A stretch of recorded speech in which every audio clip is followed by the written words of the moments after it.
विद्युत शक्ति उत्पादन, ये भी आप उसी तरीके से पढ़ेंगे, उसी लय में पढ़ेंगे और अच्छे से पढ़ेंगे, ठीक है? वही तरीका है, मैं लिखाऊँगा और फिर समझाऊँगा, ठीक है? अगर आप में से किसी को कुछ भी नहीं आता ना बेटा, तो भी टेंशन लेने की ज़रूरत नहीं और आता है तो आपका रिवाइज़ हो जाएगा, ठीक है? तो आराम से बैठें, शांति से रखें, एक-एक चीज़ को हम टू द पॉइंट पढ़ेंगे, ठीक है? तो आज का जो टॉपिक है हमारा वो क्या है? क्या है भैया? विद्युत शक्ति का उत्पादन। क्या समझते हो उससे? है ना? इसका मतलब बेटा हमें केवल चीज़ों की खपत नहीं करनी है, उसके उत्पादन की भी जानकारी होनी चाहिए, है ना? सर कहना क्या चाह रहे हैं? कहना ये चाह रहे हैं बेटा, तो विद्युत का खपत करना जितना इम्पोर्टेंट है, उसका उत्पादन ही उतना इम्पोर्टेंट है। अब जैसे-जैसे हमारी सभ्यता आगे बढ़ रही है, तो आप पता है बेटा, सबसे पहले हम क्या थे? सब ग्रामीण परिवेश में रहते थे, है ना? फिर ग्रामीण धीरे-धीरे बदल के छोटे-छोटे कस्बे बने। उन कस्बों से फिर धीरे-धीरे विकास होके तहसीलें बनी, है ना? उन तहसीलों से बेटा क्या बने? शहर बने और आज देखो हमारे पास मुंबई जैसी सिटी है, हमारे पास जोधपुर जैसी सिटी है, जयपुर जैसी है, अजमेर जैसी है, वाराणसी जैसी है ना? यहाँ बड़ी-बड़ी इलाहाबाद जैसी हमारे पास क्या है? सिटी है ना? तो ये सब कैसे हो पाया है? ये सब बेटा विकास के कारण हो पाया है। अब ये विकास आया कहाँ? तो विकास की कड़ी में बेटा एक इम्पोर्टेंट भागीदारी होती है, वो होती है विद्युत। देखो बेटा, गाँव के अंदर तो आप फिर भी चूल्हा-चौका करके आप रोटी बना सकते हो। क्या शहरों में आप चूल्हा लगाओगे? आप कहोगे नहीं। अच्छा, तो बेटा वहाँ पर खाना बनाने के लिए, रहने के लिए, हर चीज़ में आपको विद्युत का ज़रूरी है, ठीक है? आज आप बड़े होंगे, आपकी शादी होगी, बच्चे होंगे या फिर आप खुद भी अभी पढ़ाई करते हो, तो आपको लाइट की ज़रूरत होती है कि नहीं होती? होती है। तो हर चीज़ में प्रत्यक्ष और अप्रत्यक्ष रूप में हमें किसकी ज़रूरत होती है? विद्युत। और हम इसी के उत्पादन के बारे में बात कर रहे होंगे। वैसे तो विद्युत का उत्पादन अलग-अलग लेवल्स पे होता है, लेकिन आम तौर पर हम क्या मानते हैं कि 11 केवी पर इसका उत्पादन किया जाता है, ठीक है? आराम से पढ़ना, आराम से लिखना, जल्दबाजी मत करना, सारी चीज़ें आपको समझ में आ जाएगी, ठीक है? चलिए। तो आज का जो टॉपिक है साथियों, वो है विद्युत शक्ति का उत्पादन। थोड़ा-सा इसका ये बड़ा कर देता हूँ। तो आज का जो मेरा टॉपिक है, वो है विद्युत शक्ति का उत्पादन, है ना? चलिए, विद्युत शक्ति उत्पादन, यानी कि जनरेशन ऑफ इलेक्ट्रिसिटी। अब ये क्या होती है सर? क्यों होती है? हर चीज़ के बारे में टू द पॉइंट हम जानकारी ले रहे होंगे। आराम से बैठना बेटा, है ना? तो लिखो, जैसे-जैसे हमारी सभ्यता आगे बढ़ रही है, फिर चाहे शहरी हो, चाहे ग्रामीण हो, विद्युत के बिना जीवन का रहना लगभग असंभव सा लगने लगा है, ठीक है? बहुत बढ़िया। तो लिखना, जैसे-जैसे मानवीय सभ्यताओं का बेटा पहले इसलिए थ्योरी लिखाई जाती है ताकि थोड़ा-सा माइंड सेट हो जाए अपना, है ना? जैसे-जैसे मानवीय सभ्यताओं का विकास हुआ है, वैसे-वैसे वैसे-वैसे चाहे चाहे शहर हो शहर हो या ग्रामीण या ग्रामीण, विद्युत की आवश्यकता आ गया ना आपका टॉपिक? बिल्कुल। तो विद्युत की आवश्यकता रहती रहती ही है, ठीक है? वैसे-वैसे चाहे ग्रामीण हो या शहर हो, बेटा विद्युत की आवश्यकता रहती ही है, ठीक है? या ऐसे कह ले बेटा इसके बिना जीवन अधूरा है, ठीक है? अतः विद्युत के उत्पादन की भी आवश्यकता होती है, ठीक है? अब यदि अब यदि विद्युत की आवश्यकता है,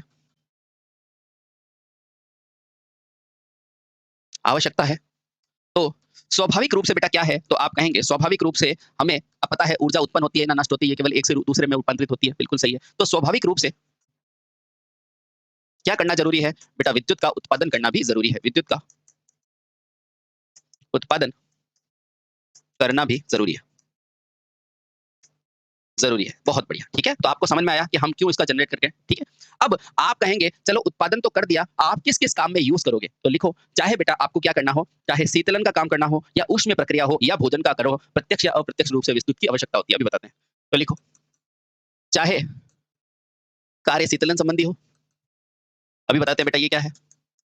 क्योंकि आप आगे जाके मैकेनिक बनोगे ना, है ना? तो शीतलन यानी कि जैसे फ्रिज, रेफ्रिजरेटर वगैरह है ना? चाहे कार्य शीतलन संबंधी हो, कार्य या ऊष्मीय संबंधी तापीय संबंधी हो या फिर आपको भोजन पकाना हो या भोजन पकाना हो। लगभग सभी कार्यों में लगभग सभी कार्यों में हमें किसकी ज़रूरत होती है? हमें विद्युत की ज़रूरत होती है, ठीक है? यानी कि ये तो समझ में आ गया कि विद्युत को अपरिहार्य रूप से हमें उत्पादन तो करना ही पड़ेगा, ठीक है? विद्युत की ज़रूरत होती है। ठीक है, आप कहेंगे बिल्कुल सही बात है कि चाहे आपको शीतलन, चाहे एसी चलानी हो, फ्रिज हो, वाटर कूलर हो, बेटा वो सारे क्या है शीतलन संबंधी। ऊष्मीय तापीय चाहे बेटा कपड़ों पे प्रेस करनी हो, चाहे आपको हीटर बनाना हो, कुछ भी बनाना हो, आपको थर्मल वो बनाना हो, ठीक है, ओवन बनाना हो, तो बेटा सब जगह विद्युत चाहिए। और तो और खाना बनाना है तो बेटा उसके अंदर भी विद्युत की आवश्यकता कहीं न कहीं होती ही है। तो आप कहेंगे बिल्कुल सही बात है, ठीक है? इसका मतलब चाहे आपका कार्य प्रत्यक्ष हो या अप्रत्यक्ष हो, विद्युत का उत्पादन सर्वोपरि है। तो लिखना, अतः लगभग सभी प्रत्यक्ष यानी कि डायरेक्ट, प्रत्यक्ष यानी कि डायरेक्ट, या अप्रत्यक्ष यानी कि मेरे साथी इनडायरेक्ट कार्यों में कार्यों में विद्युत अति आवश्यक है। इन 4 लाइनों में हमने सीखा कि आखिर आखिर हमें विद्युत का उत्पादन इतना ज़रूरी क्यों है, ठीक है? हमने ये सीखा कि चाहे अपने को कोई भी कार्य करना है, आप सोच के देखो, हर काम में विद्युत की ज़रूरत होगी, बिल्कुल होगी, ठीक है? चलिए, बहुत बढ़िया। अब हम चलते हैं कि अगर विद्युत की ज़रूरत है, तो इस विद्युत के ऊर्जा के स्रोत कौन-कौन से हैं, है ना? तो अब पढ़ेंगे बेटा विद्युत की ऊर्जा के स्रोत। जैसे अपन चल पाते हैं, बोल पाते हैं, तो इसका स्रोत क्या है? इसका स्रोत है, जैसे हम सुबह खाना खाते हैं, वो पचता है, वो रासायनिक ऊर्जा बनाता है, फिर हम जाके बेटा बोल सकते हैं, कर सकते हैं, ये सारे, है ना? बहुत बढ़िया। तो अब पढ़ेंगे बेटा विद्युत ऊर्जा के स्रोत, जल्दबाजी मत करना, ठीक है? चलिए, अब पढ़ते हैं बेटा विद्युत ऊर्जा के स्रोत। धीरे-धीरे मैं टॉपिक के अंदर ले जाऊँगा आपको, है ना? विद्युत ऊर्जा के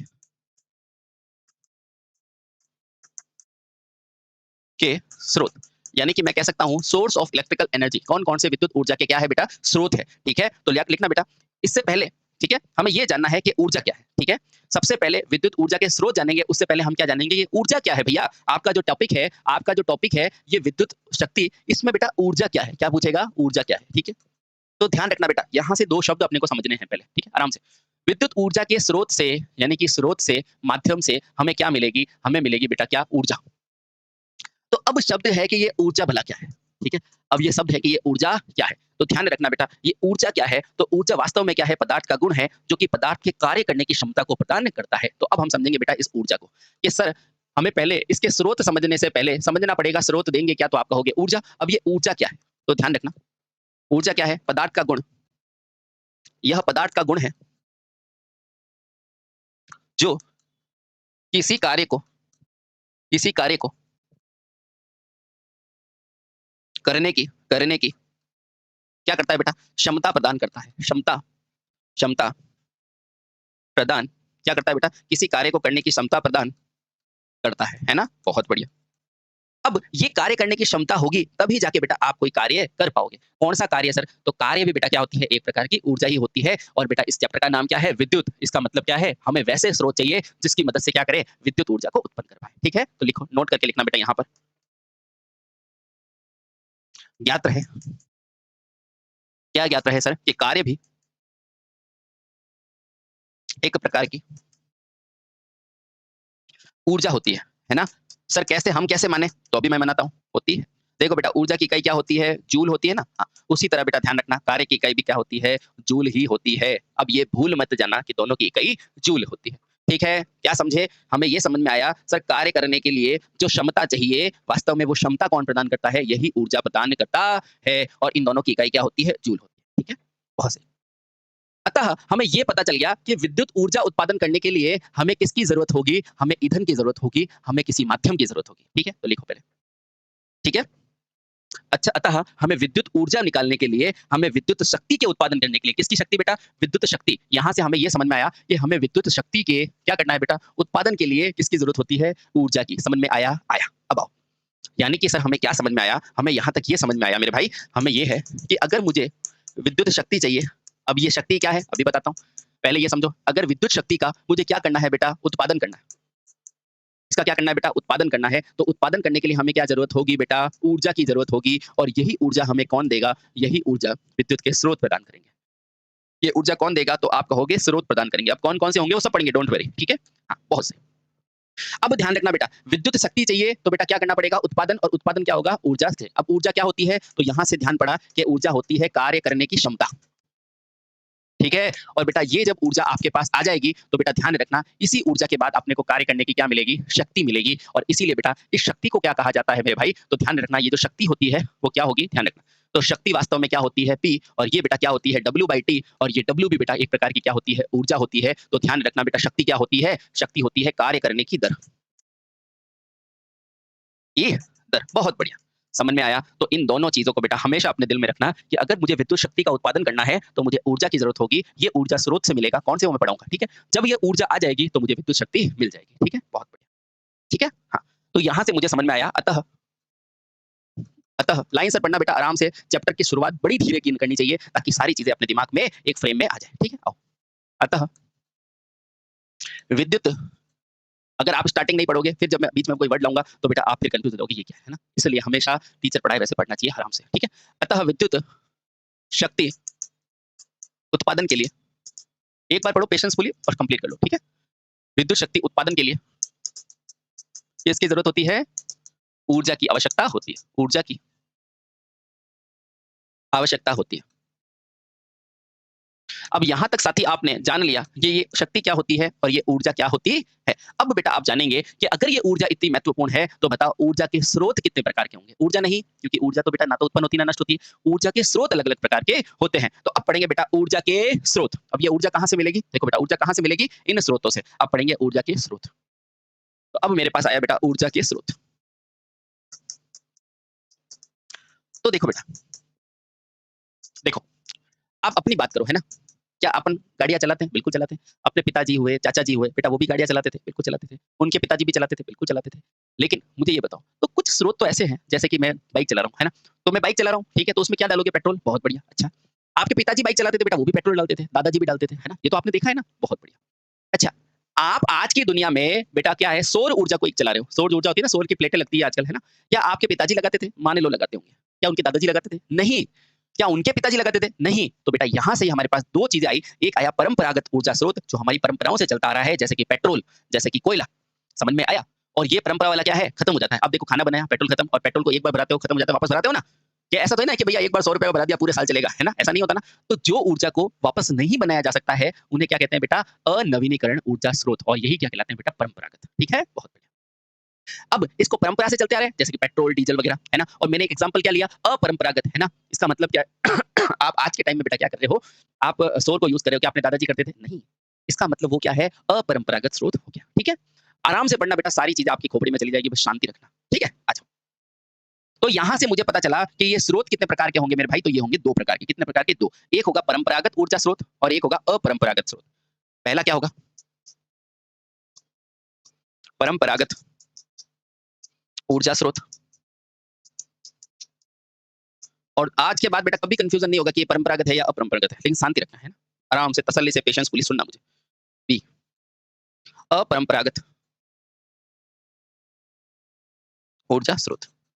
अभी मैंने एग्जांपल लिया था, भैया आप स्कूटर चलाते हो कि हाँ सर, आपके पिताजी चलाते थे, हाँ, वो भी पेट्रोल डालते थे, हवा तो डालते नहीं थे ना, हाँ, तो बेटा पेट्रोल है, डीजल है, ये है, जो चीजें भविष्य में खत्म हो जाएगी, उन्हें क्या कहा जाता है? परंपरागत। और अपरंपरागत, जो परंपरा से नहीं चल रही है, जैसे कि आज हम सोलर लाइट चलाते थे, पहले चलाते थे क्या? नहीं, तो वो क्या है? अपरंपरागत, है ना? तो ये है बेटा आपके 2 भाग, ठीक है?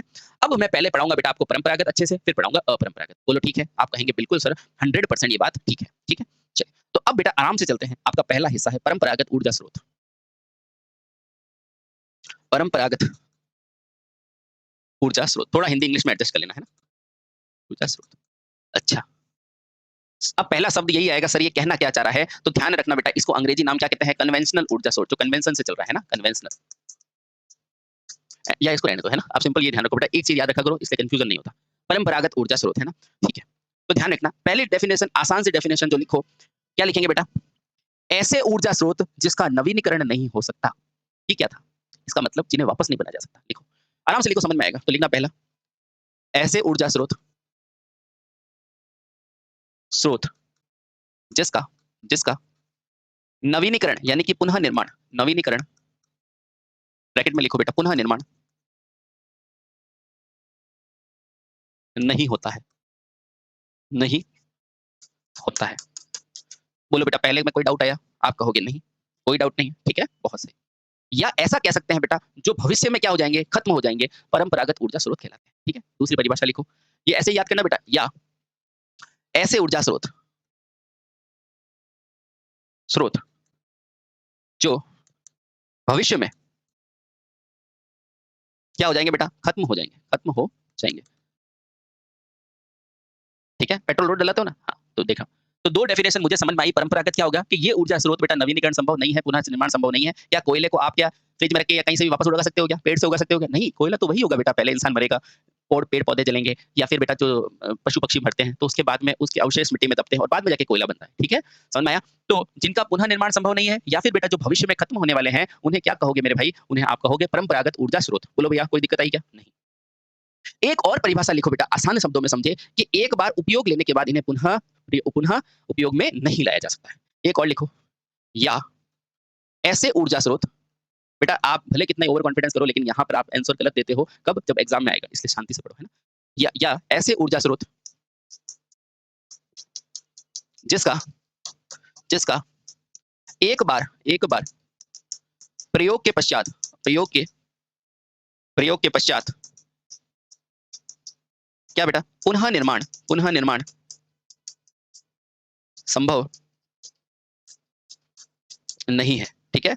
पुनः निर्माण संभव नहीं है। क्या ये चीज समझ में आ रहे हैं? आप कहोगे बिल्कुल समझ में आ रहे हैं। चलो सर, आपने बता दिया ये सारे क्या कहलाएंगे? परंपरागत ऊर्जा स्रोत कहलाएंगे। बिल्कुल सही बात है। सर इसके कुछ उदाहरण दे दो, तो मैं उदाहरण देता हूं, जैसे कि लकड़ी, जैसे कि कोयला, है ना? तो अब लो बेटा इसके उदाहरण, आराम से पढ़ना बेटा, जल्दबाजी मत कर। अब इसके उदाहरण कौन कौन से उदाहरण है? तो मैं कहूंगा, क्या आपने लकड़ी देखी है? आप कहोगे बिल्कुल सही है। तो पहला है लकड़ी, भाई लकड़ी से जला के खाना बनाते थे ना, हाँ। उसके बाद हम क्या करते थे? कोयले पे आए, तो कोयले से भी बनता है ना? बहुत सही, कोयला। और क्या होगी? जैसे कि प्राकृतिक गैस कौन सी? एलपीजी, सीएनजी, है ना? हाँ, तो अब लिखो बेटा प्राकृतिक गैस, जो प्रकृति से मिलेगी, है ना? प्राकृतिक गैस। और कौन कौन सी हो सकती है? जल्दी से बताओ। क्या तेल और डीजल हो सकते हैं? तो आप कहेंगे बिल्कुल सही, हो सकते हैं। तो बेटा ध्यान रखना, तेल, और तेल के अंदर भी कौन सा? इसमें डीजल भी हो सकता है, इसमें बेटा पेट्रोल भी हो सकता है, और बेटा आपके खनिज तेल भी हो सकते हैं, डीजल या पेट्रोल। अच्छा सर, ये एग्जाम्पल तो हमें पता है, कुछ एक एग्जाम्पल और बताओ ताकि थोड़ा कंसेप्ट और क्लियर हो। अच्छा मुझे बताओ, क्या इसके अंदर मैं नाभिकीय ऊर्जा को शामिल कर सकता हूँ? आप क्या कहोगे? कर सकते हैं। क्यों? क्योंकि बेटा वो भी क्या है? यूरेनियम है, एक प्राकृतिक पदार्थ है जो निकट भविष्य में खत्म हो जाएगा। तो लिखना बेटा नाभिकीय ऊर्जा, नाभिकीय ऊर्जा स्रोत। क्या होता है बेटा? इसका पूरा टॉपिक आएगा जब मैं आपको बताऊंगा, परमाणु, मंद गति वाले न्यूट्रॉन, वो सारी चीजें, ठीक है? स्रोत इत्यादि। उम्मीद करता हूं बेटा यहाँ तक आपने सारी छोटी छोटी चीजों को जान लिया होगा, छोटी-छोटी चीज़ों को जान लिया होगा कि ये मेरे परंपरागत ऊर्जा स्रोत क्या होते हैं। देखो आराम से ठंडे दिमाग से सोचो, परंपरागत क्या होते हैं? जो परंपराओं से चलते आते हैं, यानी कि अभी उनका निर्माण संभव नहीं, यानी एक बार आपने प्रयोग किया फिर खत्म हो जाएँगे, ठीक है? या निकट भविष्य में खत्म होने वाले होंगे, ठीक है? बहुत बढ़िया। या जिसका नवीनीकरण नहीं किया जा सकता। ये तीनों चीज़ें याद हो गई? बिल्कुल। ऐसे कौन-कौन से हैं? जैसे लकड़ी, कोयला, खनिज तेल, है ना? इसके अलावा पेट्रोल, डीजल और नाभिकीय ऊर्जा स्रोत। बोलो सही? क्या इस पेपर में इस पन्ने में आपको कोई भी डाउट है? आप कहोगे नहीं। चलो बहुत बढ़िया। अब देखो, आपको क्या पता है, पदार्थ कितने प्रकार का होता है? मैं हमेशा बेटा हर चीज़ पे पदार्थ पे क्यों ले आता हूँ? जैसे मैंने आपको अवमंदन बल भी सिखाया ना, तो मैंने आपको क्या बोला था? ठोस, द्रव और गैस, है ना? क्योंकि हर चीज़ बेटा अस्तित्व पदार्थ से ही है। जैसे अपना अस्तित्व देखो ना, अपनी बॉडी ठोस, अपने अंदर बॉडी के अंदर पानी तरल, और बेटा अपन सांस ले रहे हो गैस, है ना? तो पदार्थ भी बेटा क्या होता है? इसी प्रकार से ये परंपरागत ऊर्जा स्रोत भी क्या होते हैं? 3 प्रकार के होते हैं, ठोस, द्रव और गैस। टू द पॉइंट चीज़ें जानना, ठीक है? तो लिखना। अब अगला लिखो बेटा, परंपरागत ऊर्जा स्रोत के जो ईंधन है, वो 3 प्रकार से बाँटे जाते हैं। तो लिखना, पदार्थ के विभाजन के अनुसार, भाई जिस प्रकार का पदार्थ होगा वैसे ही तो ईंधन होगा, क्योंकि ईंधन भी तो किससे बना हुआ है? पदार्थ से, है ना? क्योंकि ईंधन भी किससे बना हुआ है बेटा? पदार्थ से ही तो बना हुआ है ना? तो लिखना, पदार्थ के विभाजन के आधार पर परंपरागत ऊर्जा स्रोत, परंपरागत ऊर्जा स्रोत, ऊर्जा स्रोत नहीं, ऊर्जा स्रोत में प्रयुक्त ईंधन, बहुत बढ़िया। स्रोत के ईंधन कितने भागों में? 3 भागों में बांटे जाते हैं, 3 भागों में।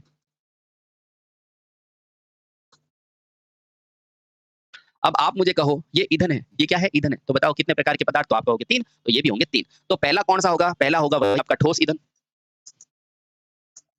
ठोस ईंधन। दूसरा क्या होगा? तो दूसरा होगा बेटा द्रव ईंधन। तीसरा क्या होगा साथी? तो तीसरा होगा बेटा गैस का ईंधन, गैसीय ईंधन। बोलो कोई दिक्कत आई? नहीं सर, यहाँ तक हमें कोई दिक्कत नहीं आई। ठोस, द्रव और गैस। एक-एक करके पढ़ेंगे बेटा। परंपरागत में पहला पढ़ेंगे ठोस क्या होता है, द्रव क्या होता है, गैस क्या होता है। आपकी सारी तकलीफें दूर हो जाएगी, ठीक है? बहुत बढ़िया। क्या यहाँ तक मेरी बातें समझ पा रहे हैं? क्या यहाँ तक मेरी बात समझ पा रहे हैं? आप कहेंगे बिल्कुल सर समझ पा रहे हैं। तो बेटा अब अगले वीडियो में हम इससे आगे बढ़ेंगे कि ये ठोस ईंधन क्या होता है, द्रव क्या होता है, गैस क्या होता है। उम्मीद करता हूँ बेटा आपने यहाँ तक अच्छे से समझ लिया होगा। बेटा किसी भी चैप्टर की स्टार्टिंग को बड़े तसल्ली से करनी चाहिए। परंपरागत के बारे में क्या होती है डेफिनेशन। अब इसको ठोस, द्रव और गैस को हम पढ़ेंगे अगले लेक्चर में, ठीक है? तो बस अच्छे से पढ़ना और हर चीज़ को बेटा टू द पॉइंट पढ़ना, तो चीज़ें अच्छे से आपको क्लियर होने लगेगी। क्लियर? क्लियर, ठीक है? तो फिर से मिलते हैं बेटा अगले लेक्चर के अंदर। Thank you so much. Bharat माता की जय वंदे